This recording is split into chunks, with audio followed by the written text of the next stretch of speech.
All right, so I handed out little progress reports. Let me know if you have questions about how I calculated your grade or what any of my abbreviations are. TL and TH are test light and test heavy, and then your grade is just the max of those two.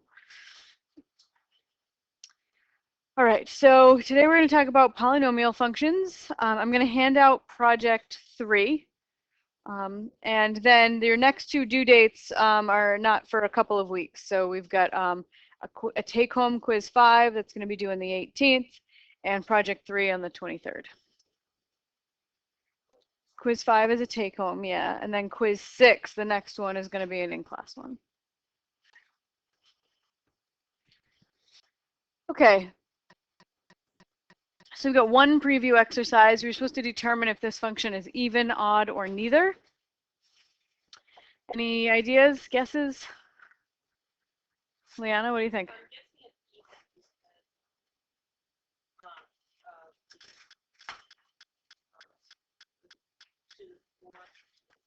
Yeah. What about the 1, though? Is there anything even about that? No. There is. Yeah. If I was going to put...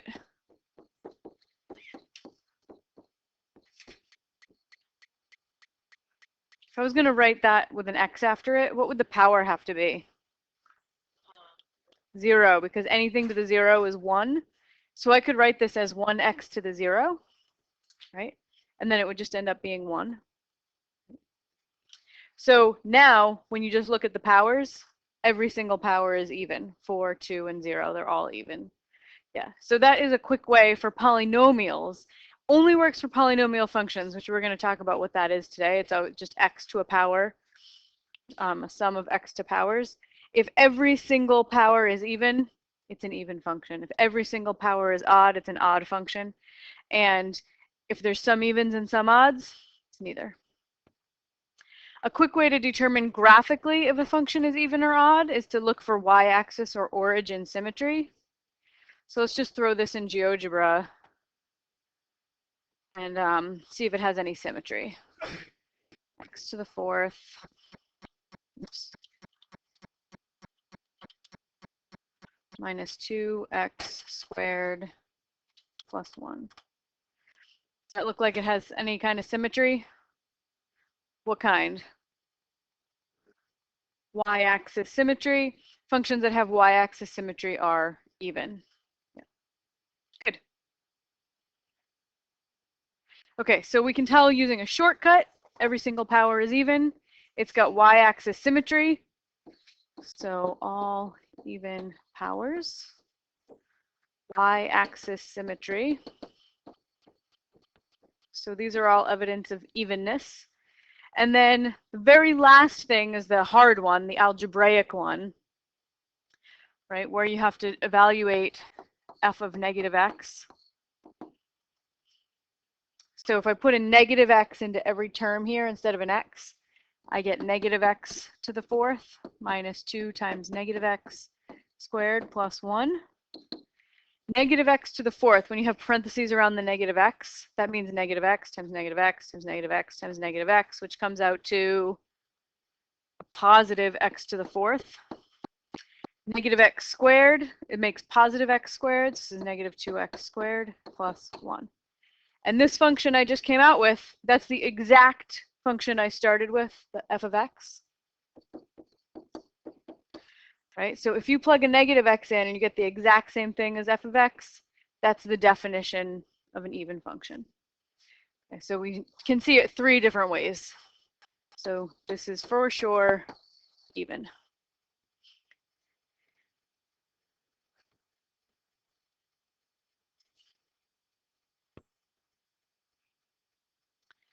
All right, so we've already studied concepts and applications of 2 kinds of polynomial functions. Linear functions, we spent some time with lines, right? And quadratic functions, which we did Monday, which are degree 2. Okay, so today we're going to expand our study of polynomials, and so we'll start with the definition. So polynomial function, like this notation looks like crazy and complicated. It's just crazy and complicated to write it with that notation. It just means you have x to some power and you add them all up. right? So I'm just going to sort of skip this, except for telling you that the number next to the highest power of x is called your leading coefficient. And this whole first term with the highest power of x is called the leading term. And this number at the end that has no x on it is called your constant term. And the highest power of x, which is n, is called the degree. Okay, so let's look at, we're just going to do some examples with this vocabulary. Okay, so here's a polynomial, x cubed minus x squared minus 2x plus 4. The degree is just the highest power of x. What is the highest power of x that appears? Yeah, so the power itself is 3. So it's a degree 3 polynomial. The leading term is the whole first term, x cubed. That's just the whole term that includes the highest power of x. The leading coefficient is the coefficient of the leading term. What coefficient is kind of hiding here? A 1, yeah. All right, and then what's the constant term in this polynomial? It's the term that has no x on it. 4, good. We're going to leave this end behavior part blank until we get a little further in the lesson. So this next polynomial, what's its highest power of x? Its degree? 5. The leading term is 3/2 x to the 5th. My leading coefficient is 3/2. Constant term?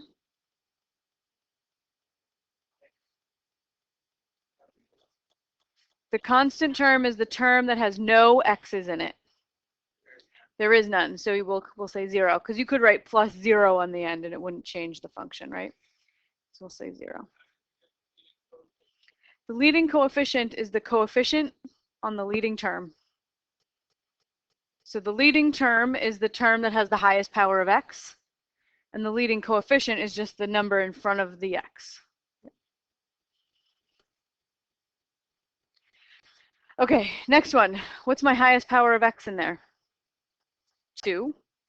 What's the leading term? Great, yeah, I didn't trick you. Negative 3x squared. Yeah, the leading term is the term that contains the highest power of x, even if I write it in a different order, right? So it's negative 3x squared. And what's my leading coefficient? Negative 3. And what's my constant term? 1.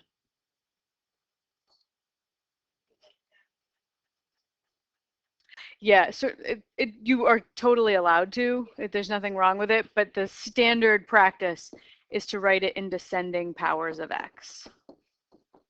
Yeah, so sometimes people do that immediately. If it's written out of order, just rewrite it because it just fits in your brain the way you think about polynomials. All right, how about this last one? That's a little different. What do you think? Yeah, let's FOIL it out so I can make it look like these other ones, right? Instead of, I don't want it to be a multiplication problem, but only addition and subtraction in there. So I'm going to FOIL this out, and I'm going to get negative x squared, save that. FOIL this, and I get x squared minus 4.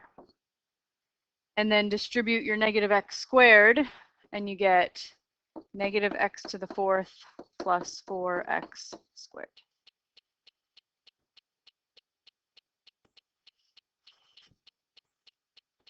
So what's my degree? 4. What's my leading term? Negative x to the 4th. My leading coefficient? Negative 1. And my constant term? 0. Yeah. There is no constant term, but you can always write plus 0 on the end of anything, and you haven't changed it at all. So we'll have our constant term be 0. All right, so that's like some of the vocabulary that we're going to be working with throughout today's lesson. So hopefully you feel a little more familiar with that now. So the behavior of the graph of a function to the far right and the far left, like way, way far right and way, way far left of the graph, is called its end behavior, right? Its ends near positive infinity and near negative infinity. Okay? The graphs of all polynomial functions will eventually rise or fall without bound. So if you go far enough to the right or left, they either continue going up forever or continue going down forever. Okay, so how can we tell what the graph of a polynomial function will do as we move toward each end? So let's look at some graphs of polynomial functions that we know about, lines and quadratics, and see if we can extrapolate to guess what happens with higher degrees. Okay, so looking at this graph, this first one here of the line, the first one on the left, as x approaches negative infinity, so as I'm reading to the left, what's happening to the y values of the graph? They're going to negative infinity. Yeah, they're decreasing. So we read this as x approaches negative infinity, right? As you look to the left, the far left of the graph, f of x, which is the y value, is approaching negative infinity. It's going down. And as x goes to the right, so as you look to the far right of the graph, what are the y values of my graph doing? They're increasing towards infinity. All right, let's look at a different kind of line. This is a line that's got negative slope.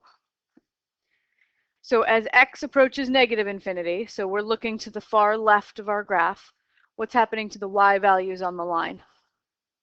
They're increasing to infinity. And as I look to the far right of my graph, what's happening to the y values? They approach negative infinity. They're going down. Yep.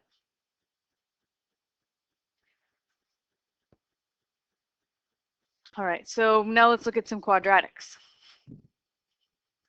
This first quadratic on the left here, as x goes to negative infinity, when you look to the far left of the graph, what's happening to the y values on my quadratic? They go up to infinity. What happens when I go to the far right? They also go up. Yeah. Okay, so my end behavior at both ends for that quadratic is infinity. Both arms go up. Okay, how about this upside down U quadratic? As x goes to the left, f of x goes down, so negative infinity. And as you look to the far right, the y values on the graph also go down.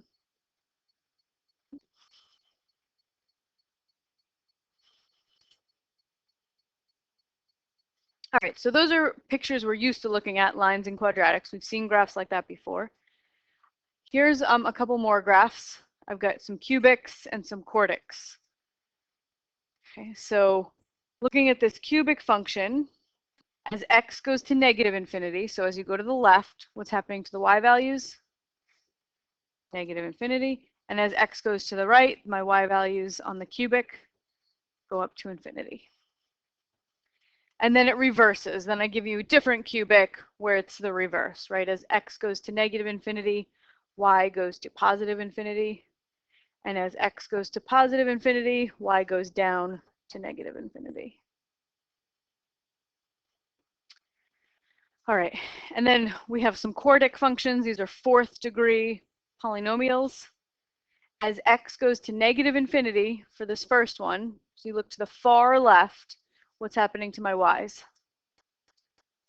They go to infinity. So notice there was some like stuff that happened in the middle there. Don't care at all. I'm only thinking about what happens at the far left when you go all the way to the left. All right, what happens when I go to the far right? What's happening to my y values? They also go to infinity. And then for my last quartic, the end behavior at both ends, at the far left and the far right, my end behavior is that the y values go down. So these are both negative infinities. Good. All right, so our conclusion. Hopefully you've seen a pattern, right? With the line and with the cubic, we have degree 1 and degree 3. One arm was up and one arm was down, right? They can switch, but it's always one arm up, one arm down. And with the quadratic and the quartic, it was either both arms up or both arms down. So that actually holds all the time, right? The graph of a polynomial function of degree n rises or falls. If n is odd, right? If the degree is odd, you have one arm up, one arm down. This happened with the line and the cubic, first degree and third degree. All right, so it's either when n is odd, you have one arm up, one arm down. When n is even, you have both arms up or both arms down. And then how to decide which arm is up and which arm is down, or whether they're both up or both down. Once you've decided whether it's even or odd, then you go back and you look at the leading coefficient, right? The number in front of the highest power of x, right? When the number in front of the highest power of x is positive, you get your right arm goes up. Okay? Right arm goes up. And when the leading coefficient is negative, your left arm is the one that's up. Okay? And you can follow the same rule with this guy, with these. It's just that both arms will be up or both arms will be down. Positive leading coefficient, both arms up. Negative leading coefficient, both arms down. So this is your little chart to help you think about end behavior. All right, we're going to go back to number 2 and fill in the end behavior of the example polynomials.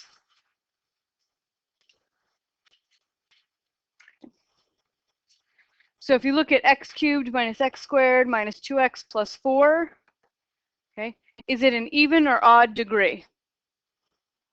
It's odd degree, which means one arm up, one arm down. Okay. My leading coefficient is positive, which means right arm up. Right, right arm up. So this, see, maybe I'll just draw a little picture right here. This is right arm up, left arm down. I have no idea what happens in the middle, but I know my end behavior looks like that.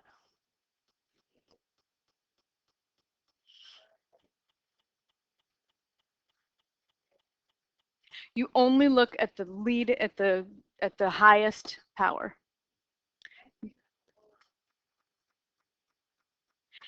That's to tell you if the function is even or odd. It does not tell you about end behavior. Yeah. So for end behavior, you just look at the highest power on the x. If that number is, oh, now I know why you're confused, because it's even, or you have to look at the evenness or oddness of that number. Yeah. So if that number is odd, you know it's one arm up, one arm down. And then you have to look at the leading coefficient on that first term. If it's positive, it's right arm up. Negative, it's right arm down. So now I know my end behavior looks like this, and I can fill in my fancy notation here. As x goes to negative infinity, that's the far left, f of x goes to negative infinity. And as x goes to the far right, f of x goes to positive infinity. Okay, how about this 5th degree polynomial? What's its end behavior going to look like?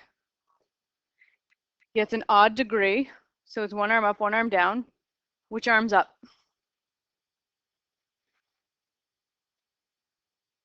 Say it louder. The right one, yeah, the right one. Because the leading coefficient is positive again. 3/2 is a positive number. So again, it's right arm up, left arm down. So this is the exact same, negative infinity, infinity. Okay, my 1 minus 2x minus 3x squared, right? What my degree is even in this case, which means it's both arms up, both arms down. Which one is it? Both arms up or both arms down? Down, because of the -3. The leading coefficient is negative. So my end behavior here looks like both arms down.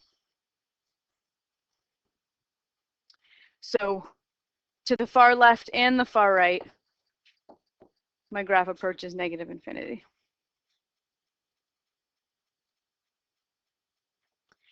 All right, and then the last one, it's a 4th degree, which means even, both arms up or both arms down. Leading coefficient is negative, so it's both arms down. So again, to the far left and far right, y's go to negative infinity.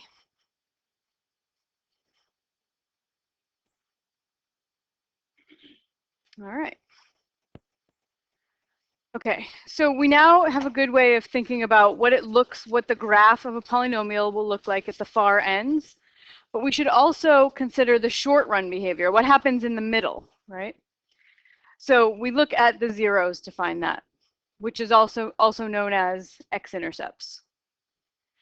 So the values of x for which f of x equals 0 are called the zeros of a function, also called X-intercepts. Okay? So if I want to find all the zeros of x cubed minus x squared minus 2x, I want to set that function equal to 0 and try to solve it. Any ideas? Thoughts? Suggestions? Factor, yeah. Is there a GCF? Is there a common factor in all those terms? X. So I'm going to pull out an x. So I have x times x squared minus x minus 2 equals 0. How about x squared minus x minus 2? Does that factor any further? I think so. I've got an x and then, so I think that's going to factor to x minus 2, x plus 1. Good. So then remember, the whole point of factoring is that now I'm multiplying three things together, right? I have a product of three things, 1, 2, 3 things. The answer is 0. The only way that can possibly happen is if one of those factors, one or more of those factors, is 0. So we set each one equal to 0. Either x is 0, x minus 2 is 0, or x plus 1 is 0. At least one of those has to be true. And so these are my, solve them, and I get x equals 2 and x equals -1.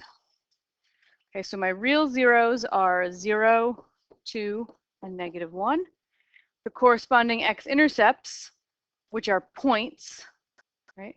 These are x values, and points on the x-axis have an x value, and then the y value is always 0. So my points are going to be 0, 0, 2, 0, and -1, 0.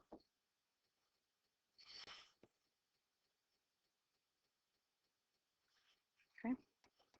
So let's look at a graph of f of x to verify that those are my zeros. I'm just going to pull up GeoGebra and graph this.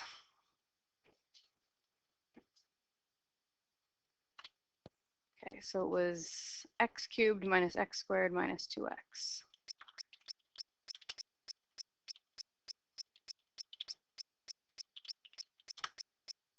Okay, and you can see we have x-intercepts at -1, at 0, and at 2.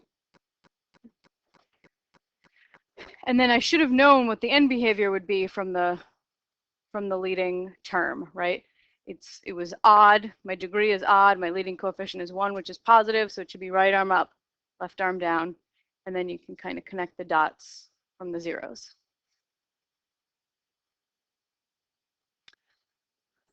Good.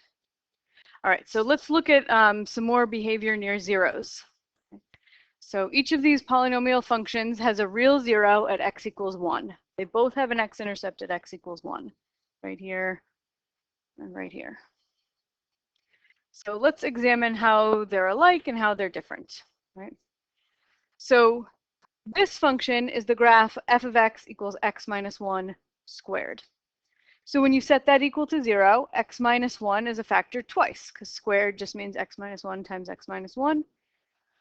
Okay, and that means we say that 1 is a real 0, and it has multiplicity 2, because if I were actually solving this, right, I would write out x minus 1 times x minus 1 equals 0. I'd set each factor to 0. And then when I solve them both, I get the same answer. So x equals 1 is a 0, but it shows up twice in the algebra. So we call that a real 0 that has multiplicity 2. Now this one, g of x equals x minus 1 cubed, when I solved that, I would write out x minus 1 times x minus 1 times x minus 1 equals 0, and I would end up with x equals 1 3 times when I'm solving through the algebra. So we say that in this case, 1 is a real 0 that has a multiplicity of 3. It's a real 0, but when you do the algebra, it actually pops out 3 times. So the reason we're talking about multiplicity is because the multiplicity of a real zero tells you about the graph's behavior near that zero. Okay. So what's different about this zero and this zero? Just graphically, they look different. What's different about them?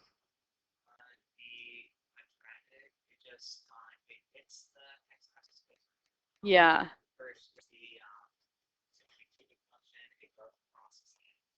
Yeah, good.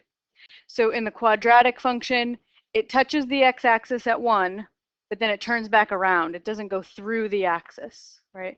And with the cubic function, it hits at 1 and then continues on through. Goes right through the axis. Good. So here's a little summary. Those are classic pictures for having a zero that has even multiplicity, right? So the number 2 is even, right? So anytime you have a zero that has even multiplicity, you get that bounce off effect, that you bounce off the axis. When you have a multiplicity that's odd, you get that going through the axis kind of zero. If the graph crosses the x-axis in a linear fashion, it looks like a line, right? Then you can say the multiplicity is 1. But if the graph flattens out as it crosses the x-axis, like it does in this case, right? That does not look like a line when I zoom in on it. It kind of flattens out and then goes through. Then you know the degree is higher than 1. Okay, so then that makes sense that it was 3 here. If it were 1, it would have gone through just like a line, right?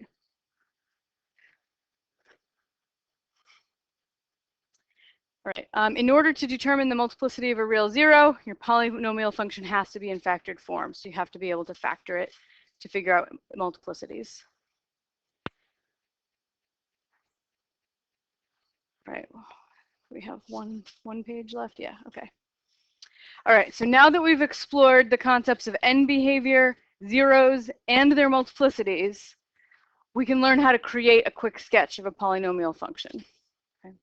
So here I've got a polynomial function, x to the 4th minus 6x cubed plus 9x squared. Step 1, determine the end behavior, right? So my leading term is x to the 4th. So my leading coefficient is 1. The degree is even, so it's going to have both arms up or both arms down. The leading coefficient is positive, so it's both arms up, right? So my end behavior is going to be like this. Okay, step 2 is to find the x-intercepts by setting the function equal to 0 and solving it. So I'm going to factor this. Is there a common factor in all 3 of those terms? X squared. So I'm going to have x squared times x squared minus 6x plus 9.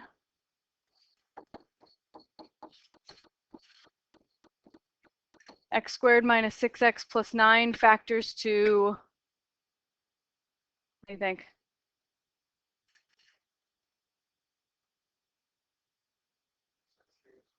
Very good. X minus 3, x minus 3. So set each factor equal to 0.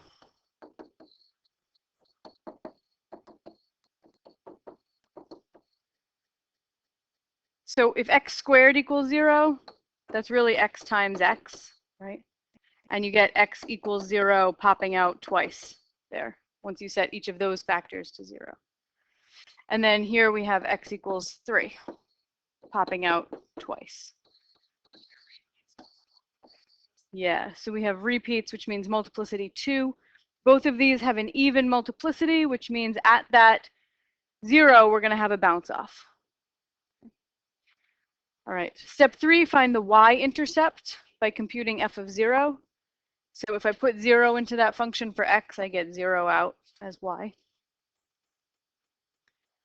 And then we can use possible symmetry to help us draw the graph. Looking at the exponents on this polynomial, is it even, odd, or neither?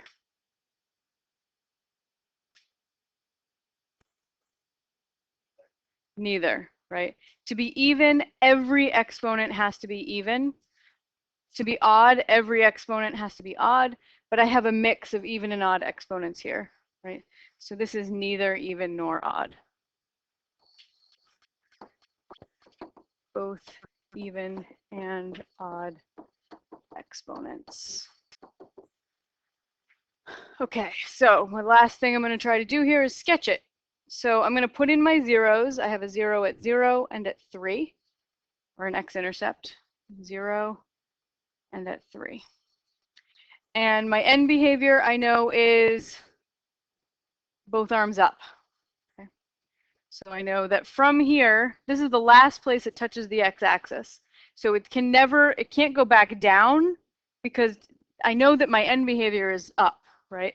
And if from this 0 it went down, it would have to cross the x-axis again, but I know that it doesn't.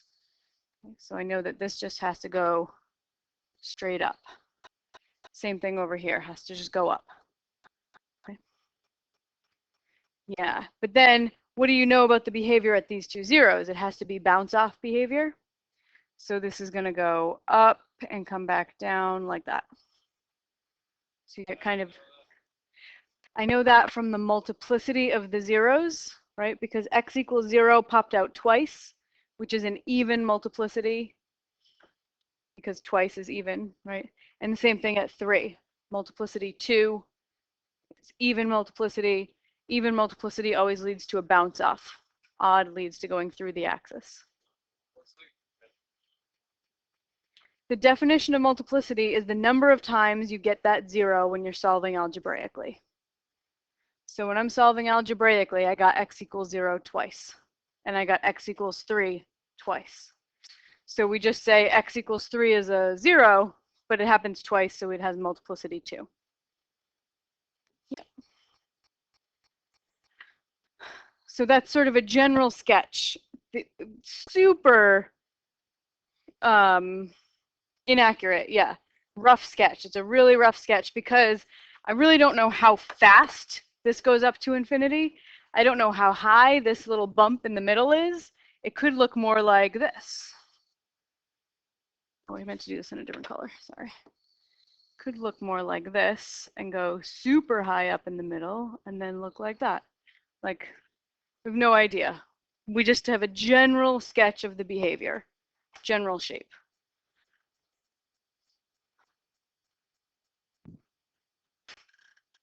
Okay. All right, so I'm going to have you look through some activities now.